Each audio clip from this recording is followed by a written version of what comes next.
Welcome to A Styled Life, the podcast for purpose-led female founders and senior leaders ready to use style as a powerful tool for confidence, impact, and influence. I'm your host, Alex Standley, multi-award-winning personal stylist, speaker, and sustainable fashion consultant with 2 decades of experience in the fast-paced world of fashion.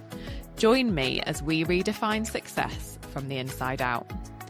This podcast isn't just about clothes. It's about personal power, purposeful style, and creating a life that aligns with your values. So whether you're running a business, leading a movement, or stepping into your next chapter, you're in the right place.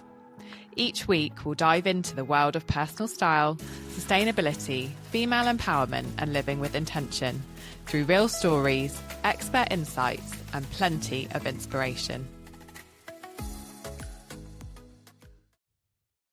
Welcome back to A Styled Life. This month we're spending looking at body confidence and body image, not from a place of fixing or shrinking or working towards something, but from the truth of what changes when you stop putting your life on hold for a version of yourself that may never arrive. Today, I'm talking to Lisa Unger. Lisa is a binge eating and body confidence specialist, and she knows this territory not from the outside, but from her own lived experience. She's built her work around helping women untangle their relationship with food and their bodies, and she brings something that clinical expertise alone can't give you. She knows what it feels like from the inside. So let's get into it. Welcome, Lisa. I'm really happy to have you with us. Thank you. I'm really excited to be here. I would love for you to start with that kind of personal journey, because I think it perfectly sets the tone for everything else that we're going to talk about today, because you describe yourself as someone who has lived that cycle of dieting and restriction. And can you take us back to that and what brought you to do this work? Absolutely. So first of all, when I was a little kid, I was actually really, really skinny, and I got teased for being really skinny, The comment that sits was, if I stood sideways and stuck my tongue out, I'd look like a tap. But in my family, we suffered a tragedy when I was 6, and I very much became that good girl. I didn't want my parents to, my elder brother passed away, and I never wanted my parents to go through any more pain. So I just became that good girl, which for a child obviously isn't normal. No. And I used food as my comfort. When people say, oh, I ate my feelings, I really did. But I did it all in secret as well. I was a secret eater. And it wasn't really a problem until I hit puberty, when you start naturally putting on weight. Yeah. And then I got very large, and I was 5.5 stone overweight. And I just hated my body. I had no confidence whatsoever. And I just thought, oh, if only I could be slimmer, I'd be more confident, I'd have a fantastic time, I wouldn't be so shy and all of that stuff. And I really tried hard to lose that weight. I went on, you name the diet, I've done it. I even went on, well, I now know it to be speed, but at the time I didn't know what it was, but it was tablets, and the most disgusting diet ever, where you could only eat, I remember eating tuna fish and oranges. Wow. And all the tablets, different tablets I had to take. But I was just so desperate to lose that weight, because it was going to answer everything in my life.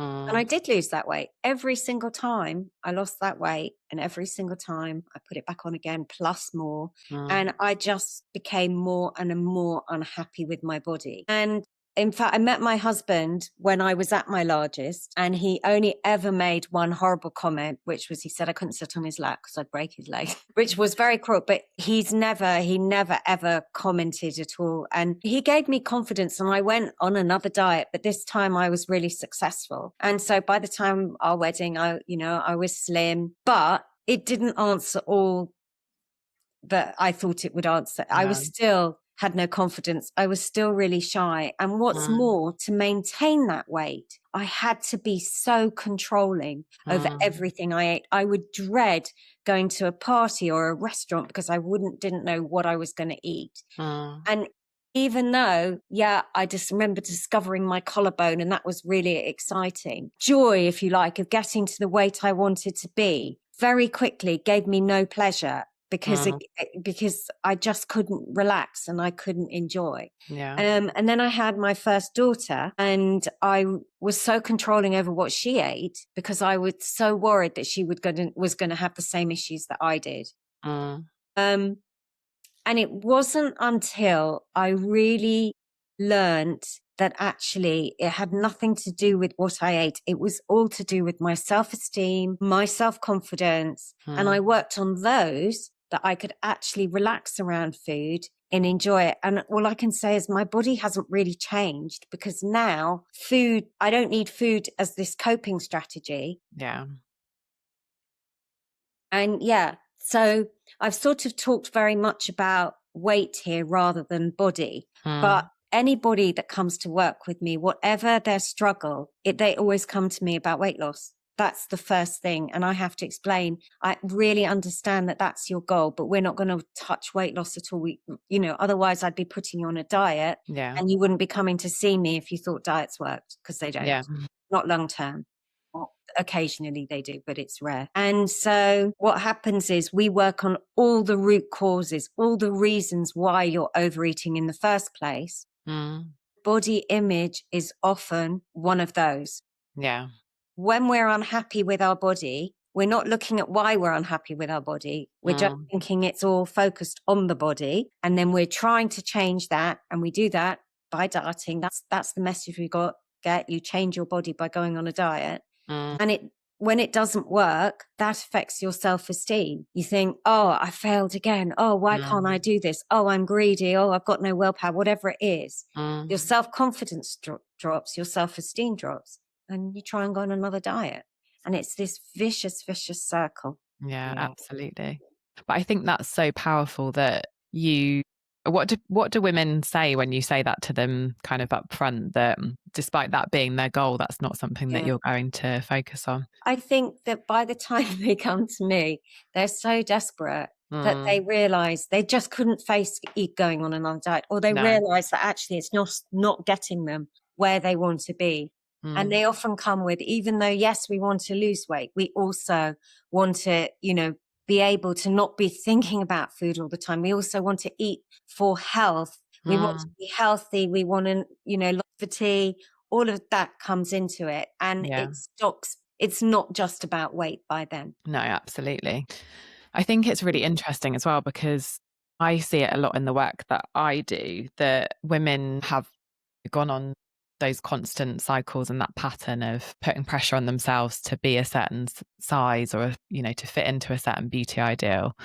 And they've just never really felt like they fit into that, or, they've tried really hard, but it's just never worked for them. And actually quite a few women come to me and they've got some kind of, similar to you, they've got some kind of health goal. A reason that's put them off working with a stylist prior is because they don't want to buy lots of clothes or focus on their style, when that actually they feel like they've still got more weight to lose. And the interesting pattern that I also see shift is that once they focus on who they are and what works for them, and actually embracing their body as it is now, often those kind of health goals or weight goals or whatever they had, they kind of become insignificant, because they grow so much in confidence in reconnecting with the woman that they are and what they enjoy and what lights them up, and what works for them, and even just like the colors that lift their energy, and all of those things that bring them joy, that actually the weight becomes a lot less significant. Absolutely. And I think it's, we're always putting off, I'll buy that thing when. Yes. Buy that thing when. And I remember that life on hold thing. I remember having my uncle's wedding, and I kept saying, no, I won't buy anything. I won't buy anything. And then I didn't buy anything. And the poor man was getting ready for his wedding at our house, and he had his niece in floods of tears because she had nothing to wear. And I had to wear this jumpsuit of my sister's that was supposed to be loose and baggy, and it was really tight. I mean, I looked revolting. Anyway, but it's that thing of, there's nothing wrong with dressing your body now. No. When you walk down the street and you see maybe somebody that you would of a larger size, and they are so confident and what they're wearing, and they exude like almost like happiness and a glow, like they've had that porridge for breakfast. They've got that glow all over. They are confident in themselves, and you look at them and think, oh my goodness, they're so confident. And that's what we need. And obviously, we know that it's not size related, because you can have somebody of a smaller size who's walking with their, shoulders bent, their head down, not feeling happy in their body. Yeah. And I think we do need to get away from this feeling that our body is at fault. Yeah. Think about history. Think, you go to an art gallery and look at Renaissance art. Think how curvy those women are that were being painted then. And I think also, even when we're talking about fashion, how many, I'm not on fashion, but how many years ago where everybody was in skinny jeans with the look. Now the look is the big wide leg. Yeah. And I'm always saying to my clients, it's not because it's not your body that's at fault. It's that you might be putting on clothes that don't suit that body. Absolutely. It's so important. And I think it works both ways. I think, with that example that you just shared about jeans, I have so many clients that are scared of the wide leg silhouette because they think it's going to make them look bigger when they're already feeling self-conscious about their body shape or how they look. And the opposite is also true, that clients who wear a certain silhouette but actually it doesn't suit them because they feel the need to fit into the trend of the minute that they've been told is, the answer to everything for that particular season. But we're so conditioned to listen to what those external voices and what everyone else is telling us that we actually lose that connection with our own bodies and what suits our own bodies and what feels comfortable. Because, that's what I always say is, if you don't feel comfortable in what you're wearing, you're never going to feel confident walking into a room or doing what you need to do. And then we end up shrinking ourselves and, not doing the powerful things that we're here to do. And I think that it was something that I picked up on what you were saying just then, was it kind of contradicts everything that diet culture tells women, right? Because it's the messages get smaller and your life begins, get smaller and you'll feel powerful. And you've described arriving in that kind of smaller body and finding that you still felt the same way. What did you focus on kind of shifting with improving your self-esteem and your self-worth and all of those things? Yeah. So I just want to caveat it with, though, I talk a good talk, and obviously I am much more confident and my self-esteem is nowhere where it was. It does not mean that I'm always confident. No. It doesn't mean that I am never shy or anything like, or timid or whatever. But I think that my first port of call was working on my self-esteem was actually a bit of self-care. Now, I know that sounds a bit like, really? But actually, when we are unhappy with ourselves, we spend a lot of time beating ourselves up, telling ourselves that we're not good enough. I'm not going, oh no, I can't do that because just look at me, or even looking in the mirror and just not liking what you see. And so the first was self-care, because not because I'd lost 2 pounds or not because I look nice in that, but just because I was me and I deserve it. And it can be things like, I talk about micro moments of self-care, like we'd all like a massage, that'd be lovely, but we don't have time or money. But it's those things like going to the bathroom and doing something for me that was going to help me feel good about myself. Putting on hand cream. It takes 30 seconds to massage hand cream, but my hands feel really lovely. My nails feel stronger, and I can look at them. Oh yeah, no, that feels really nice. Not necessarily looks nice, but it just feels nice. And that, together with noticing when I'm talking badly to myself. You said something about when the voices from outside affecting what we feel we can wear and whatever. The harshest voice that we have is our own, but that voice might not have started as your own. Absolutely. If you had, a critical person at school, a critical person at home, sometimes an aunt thinks that she can tell you all negative things about you. It doesn't matter who it is. Sometimes their voice is in your head, and as you grow up, it becomes your voice. Yeah. And the first thing we have to do is really be aware of those voices. And we have to stop them, because otherwise our brain thinks we always want to think that way. Yeah. So we have to stop them, and we just have to notice. And it, again, I get people to say this if they're on, when they're talking to themselves, to say it out loud if they can, but obviously in their heads if they're on their own. I notice how I'm talking to myself. It's just your brain's way of trying to keep you safe. It's kept you safe all this while, but you don't want to think that way anymore. It's not helpful. So, I notice it's my brain's way of keeping me safe. I don't need that anymore. And very calmly breathe and get on with what you were doing. And what you find is that at the beginning, because you're being aware, those thoughts come a lot. Yeah. But then gradually they peter off. There's further and further between them. And then when they do happen, like, oh my God, you look disgusting. Oh no, I noticed. It's fine. I don't. It doesn't bother you in the same way, and you can move on.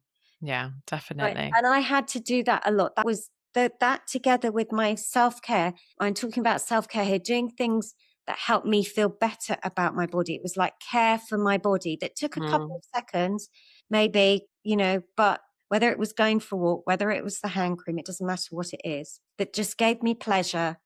And those things together really helped me move forward. I think it's really interesting because I think we're always, we've been conditioned to believe that there's a quick fix that's going to, a diet or a supplement or, something that, a new exercise regime that's going to change everything. And it's going to be the answer that we've been looking for, that silver bullet to change our lives and the way that we look and the way that we feel and everything else. And actually, the truth of it is much more kind of boring in a way, that it is a life's journey and it is constant work.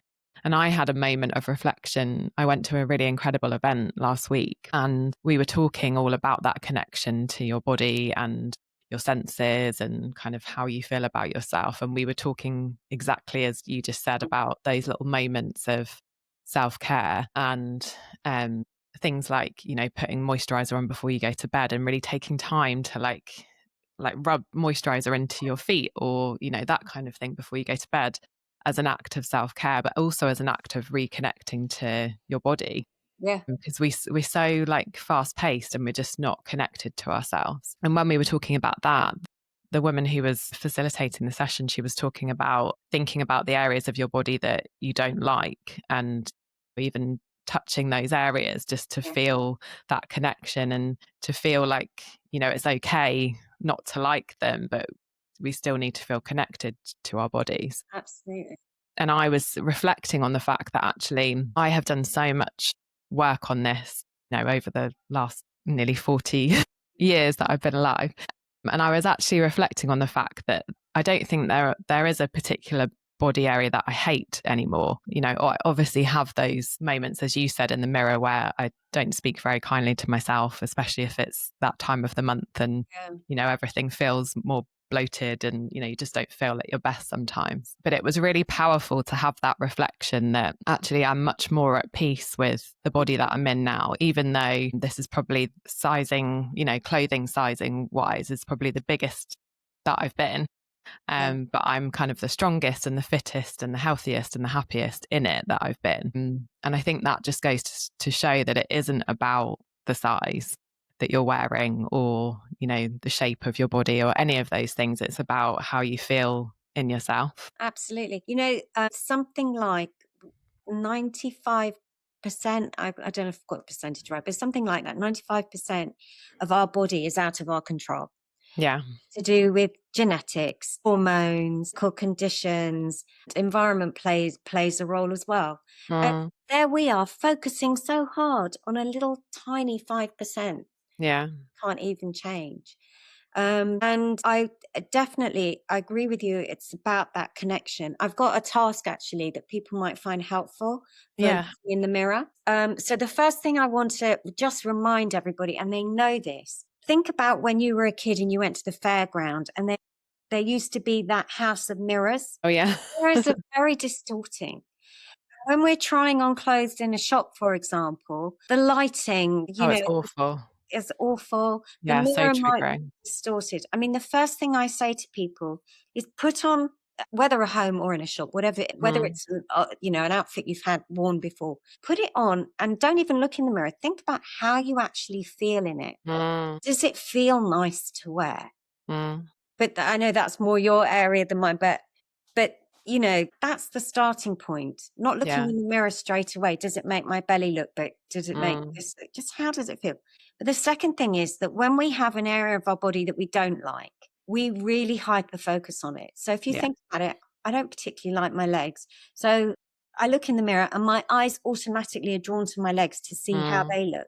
And when you hyper focus, they get bigger and bigger and bigger in your eyes, right? So what you want to do is to get an overall idea of how you look, is look in the mirror and look down. Look in the mirror, look up. Look in the mirror, look to the right. Look in the mirror, look to the left. And repeat this 3 or 4 times. So then you're getting an overall image of how you look without that hyper focus. And some people find that really, really difficult to do, but it is a really good way of desensitizing yourself to just focusing on the area that you don't like. I love that. And I think the other thing that I always remind my clients of along the same lines is your brain is so used to seeing you look a certain way and perhaps wear the same things on repeat.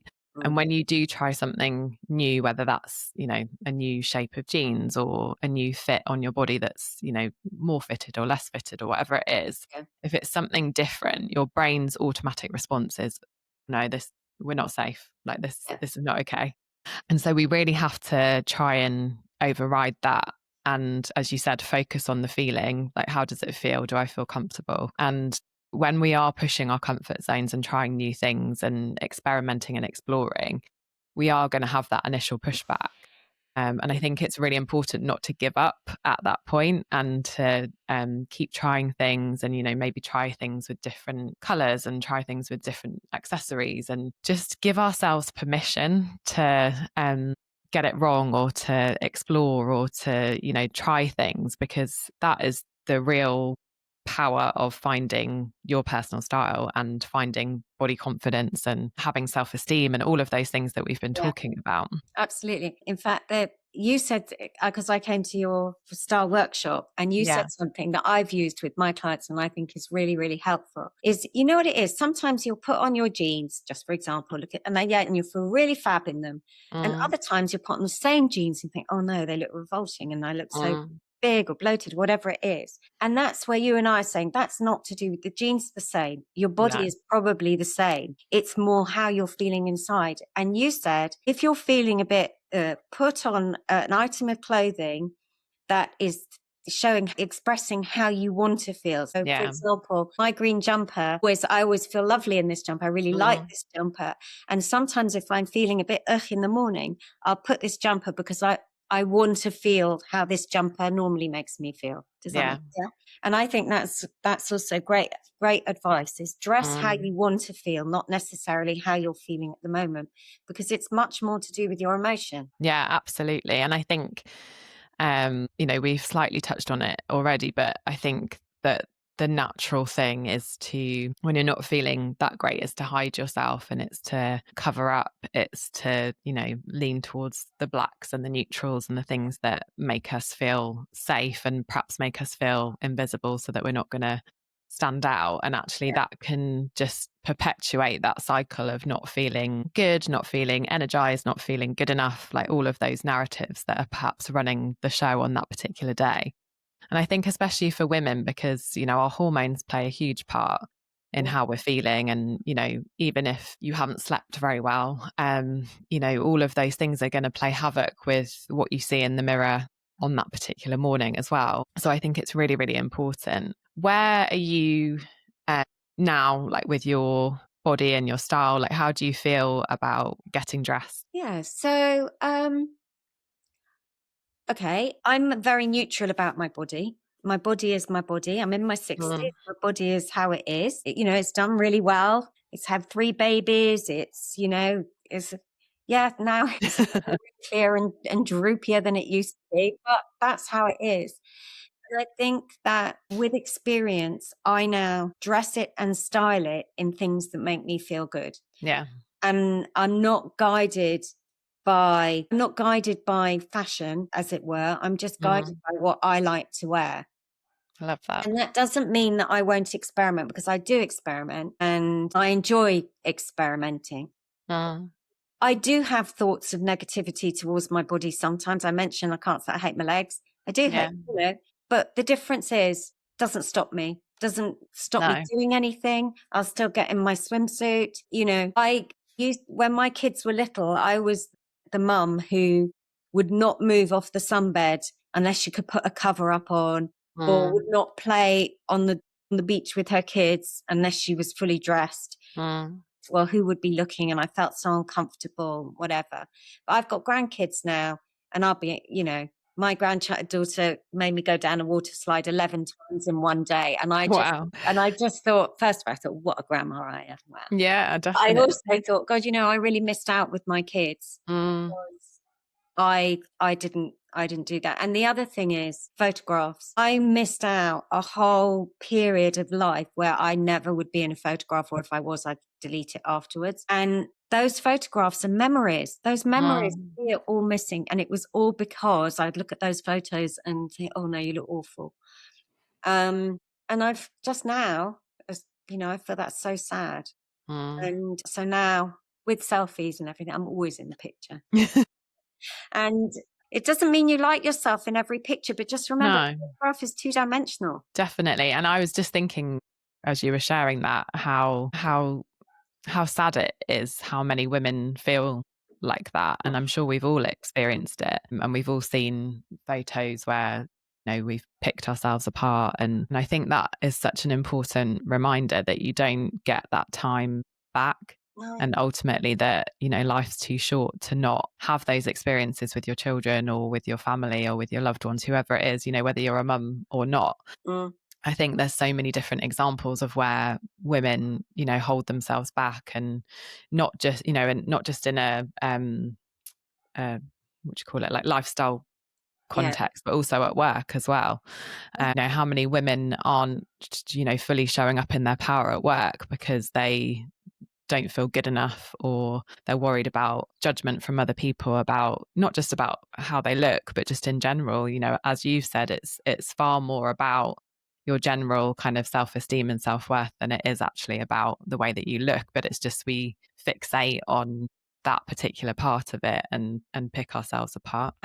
I think it's really important that rather than saying, I will do that when, if I want to do it, I have to do it now. And it's not easy. It is challenging. Nobody's pretending it's easy, but you'll never regret trying, but you'll always regret not doing. Yes, 100%. I think that's such good advice. I think the other thing that I wanted to touch on is that idea of like not putting your life on hold for a future version of you, because I see it so often with women in their wardrobes where they've got a wardrobe full of, I'm saving that for the day when, like whether that's the day when I lose weight or the day when I have the opportunity to wear it, because I'm saving it for best. And it's that idea of the shoulds as well. Like I shouldn't wear that because it looks like this, or I shouldn't wear that because somebody's going to think X, Y, Z about me. And I think, I don't know if you find this in your work as well, but I think a lot of those narratives are just ones that we are perceived, like they're just ones that we've kind of made up in our own minds. And actually, if we got to the crux of it and actually asked somebody, in your workplace, how would you feel if somebody wore that? They wouldn't care less. That it wouldn't even come into their orbit. Definitely. I think that what we have to do is, first of all, I very much encourage a wardrobe detox. Yeah. Because even that thing that you've saved even if you got to when you put it on and you think, oh no, the fashion's changed, or it doesn't, no, I don't really feel comfortable, oh, I don't like the colour. Don't keep it for then. Buy for now. Buy what makes you feel good now, that you feel actually you can go into the office and, do a presentation, because it's about feeling good about you. It's not necessarily, what you wear is part of it, but it's not all of it. No. And I think also it's telling yourself that you're worthy of that, whatever that thing is. Now, like when in that waiting to feel good enough, waiting to be thin enough, waiting to be confident enough, we actually reinforcing that message of I'm not yet good enough, I'm not yet worthy enough. And I think that's the bit that we forget, that, I often say this about the kind of physical element of when you open the wardrobe and you're staring those pieces in the face every day. You don't realize that you're telling yourself every time you open that wardrobe, I'm not good enough today to wear that. And that in itself is actually quite harmful to your mindset and to your self-esteem. So even if you can't bear to sort of part with something completely, even just taking it out of the wardrobe and putting it in a box, or having it somewhere where you're not looking at every day, staring at that piece, because even if you're not aware consciously of the fact that you're kind of saying that to yourself, subconsciously, that's what's happening. See, that's the message that you're getting. Mm. And, a lot of the judgment, as I said before, a lot of the judgment of thinking that you're not good enough is not even your judgment. It's what you've picked up, Mm. from social media. You can protect your body image, and Yeah. you protect it by also looking through your social media. And if in your feed there's people who don't make you feel good about you, delete Mm. them. You don't need them. You want Yeah, people it's so in your powerful. feed that make you feel good. And it's the same actually with relationships. If you've Mm. got a friend who, whenever you're with them, they make you feel bad about being you, then they're not the right friend. No. Yeah, we have to protect ourselves Mm. and our self-esteem, and in turn then our body image. And even the papers you read, look at the Yeah. headlines. So there's some papers, well, they call themselves newspapers, but there's some, and they're very much, going on about, oh, I can't think of the headlines now, but that person with the who's very slim in the mouth watering, and they, how fantastic they look. And then Mm. they'll find an actress who doesn't look the same as she did 20 years ago. And the Mm. headlines are so cruel and often subliminary, course I can't say it, subliminary Mm. cruel. And we're absorbing all of that. Mm. And we're thinking, oh God, that person's not acceptable anymore. Does that mean we're not acceptable? Yeah. There's so many scripts that run unchecked, I think, in our minds. And I think that's why it's so powerful. Like we were talking before we came on about, I was saying how I've curated, my feed on social media. Yeah.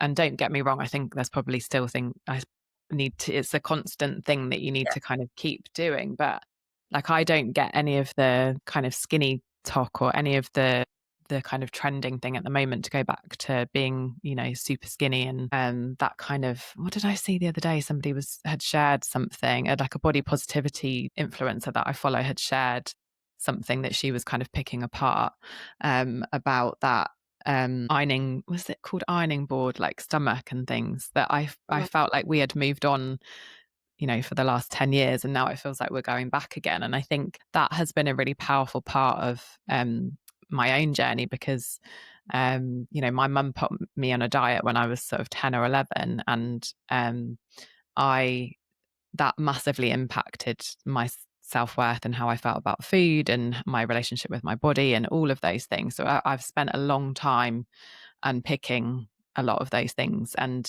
she did that with the very best of intentions.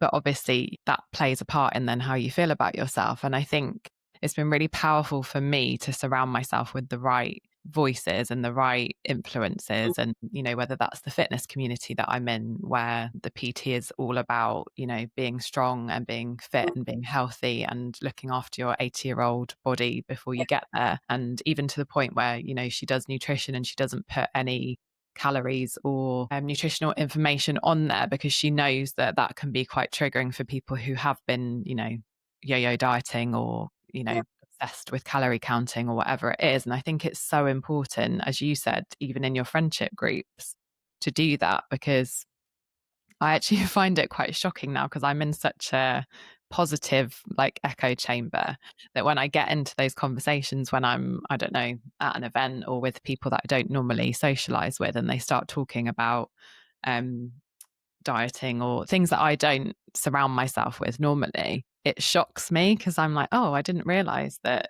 people still talk like that, or people still, feel like that. I have to say that I think the conversations have got worse again. And as you Yeah. said, they've gone backwards. And I do very much put a lot of emphasis here on the GLP-1 medications, Mm. because whereas people were accepting, this is who I am, Yeah. now they've been promised this magic wand of weight loss. And think about it, it's all we're seeing on television.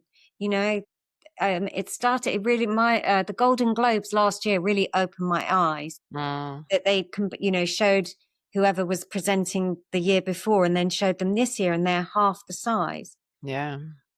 The medications have brought along a lot of shame. Definitely. And shame is when we internalize, all our upset, all our negative. It becomes rather not, I'm a bad person because I can't stick to a diet. Or rather, I feel bad. Shame is when I am bad. And I think that people feel shame when they're on the diet, on the medications, because they often don't admit to it, as though they've cheated. They feel shame if they're not on it because, well, they should be, because then they would be slimmer. It has really affected, I think, how people feel about their bodies again. Absolutely. And really taken it further back than we were. I think that's the problem as well, because we do look at people in the public eye, celebrities, whatever you want to call it. And a lot of them are taking those, or they just have access to a very different lifestyle often. I'm sure that if you had a private chef and your own PT and, a swimming pool in your house and a gym in your house and all these different things, that your lifestyle might look quite different to what it does. But I think that's the thing as well. It's kind of, there's almost like this fantasy of, this is what it looks like to be successful, and this is what it looks like to be beautiful. And, all of it is just smoke and mirrors, and it's not actually living in the real world. And, the amount of pressure that women put on themselves to fit into something that just was never real in the first place, especially now because of the injections and things, because it just perpetuates that image even more. I was reading an article and it was talking about how they were looking at a magazine, and it was actually for some skin, a cream or something.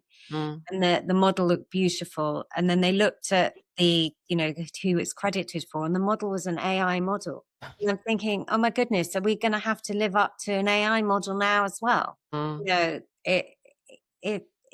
It's really, really hard. And what we have to do is bring ourselves back and actually think about, as you've said, who we are as a person, what is really important to us. You describe your best friend, and your best friend, you might tell me that they're really funny, that they're really kind, they're really compassionate. None of it tells me about what they'd look like, because how you look is the least interesting thing about you. Absolutely. And I think it's so much easier to do that about other people.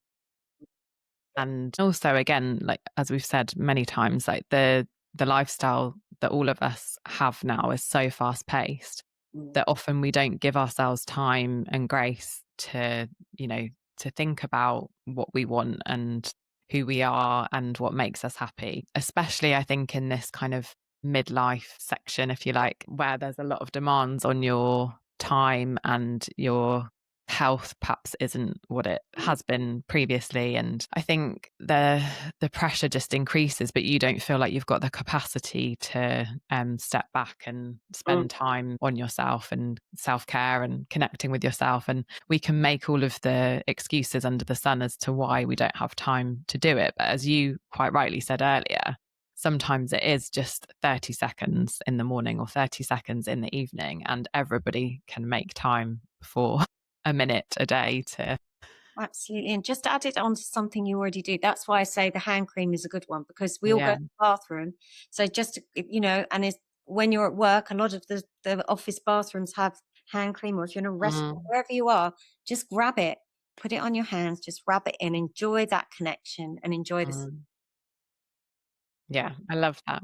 And can you tell us a bit more about what your work, how it actually works, and kind of what that journey looks like for women that work with you? Absolutely. So as I said, we don't focus on weight. What we're focusing on is all the root causes of why you're overeating in the first place. So we do look at nutrition, but not in no calories, no counting, no diet plan. I will look at what you're eating, but it's more what can we add in that's going to make it more nourishing for you? Because when you're feeling nourished, you know that you're not getting too hungry. And I will teach you how to eat for example, chocolate's my thing. So I'll teach you how to eat chocolate so you can actually enjoy it. And you don't need to overeat it because you can have it again tomorrow. So food, yes, but it's about learning to trust your body and your body learning to trust you back again, that food is abundant and you're making choices here on what you want to eat.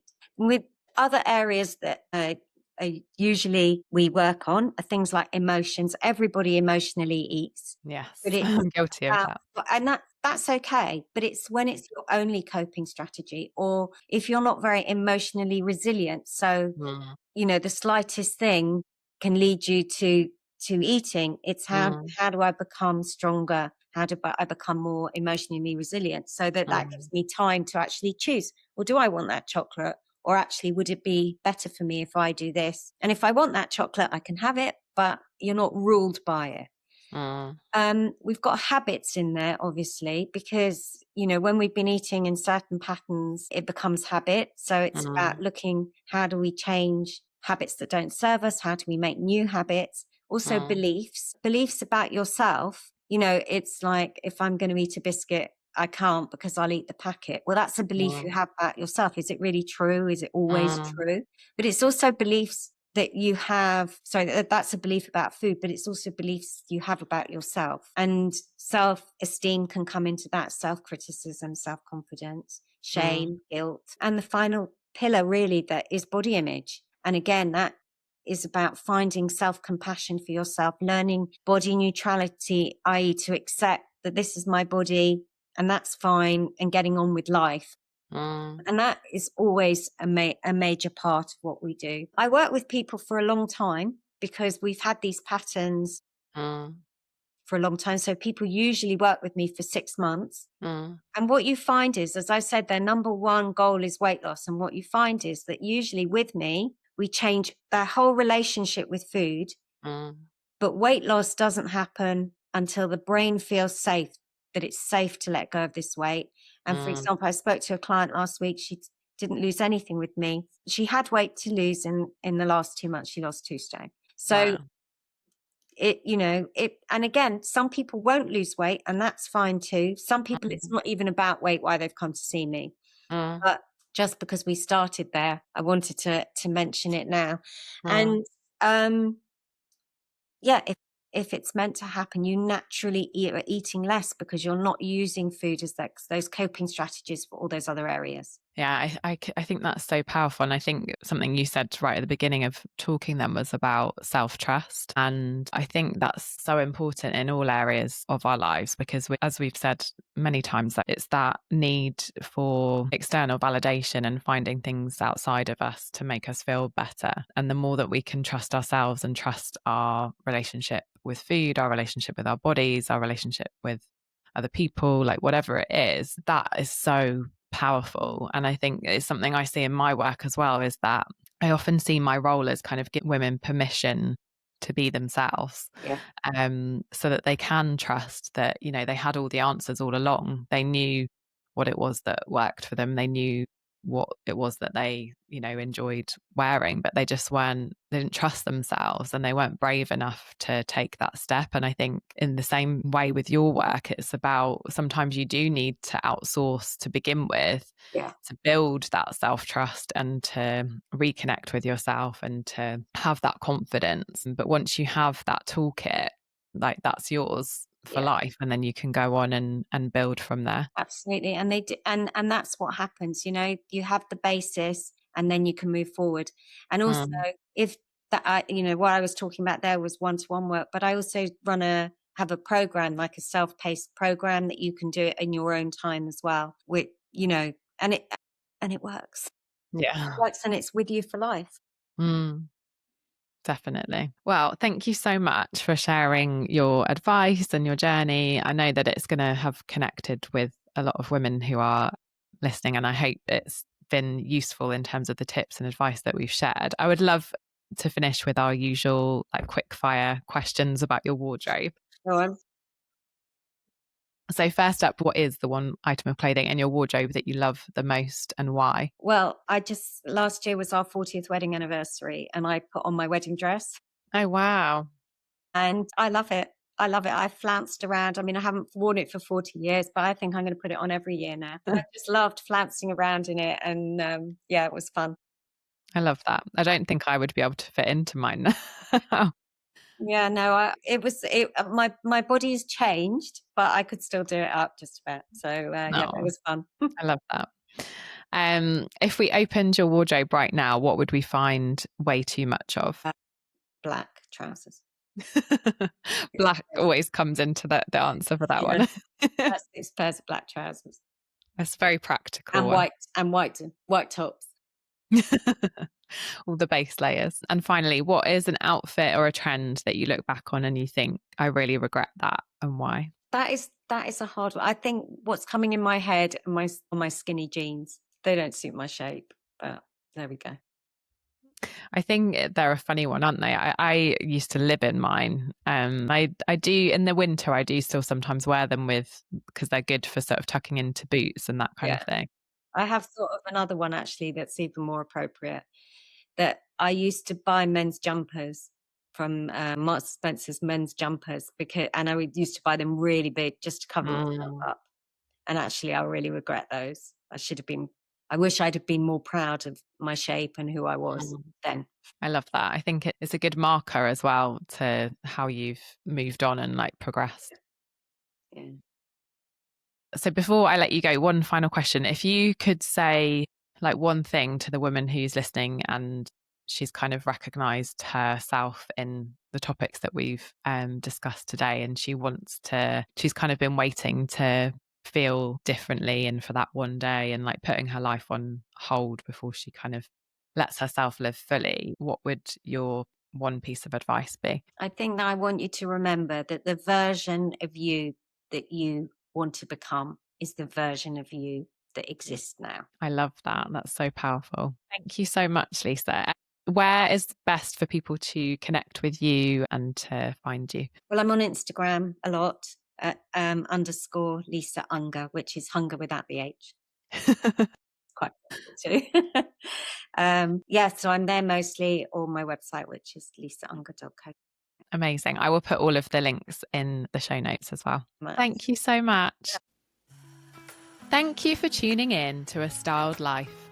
If today's episode resonated, the best way to support the show is to share it with another trailblazer or leave a quick review. And if you're ready to align your style with your next level of impact, head to the show notes to book your free style strategy call. Because when your style aligns with your purpose, the world takes notice.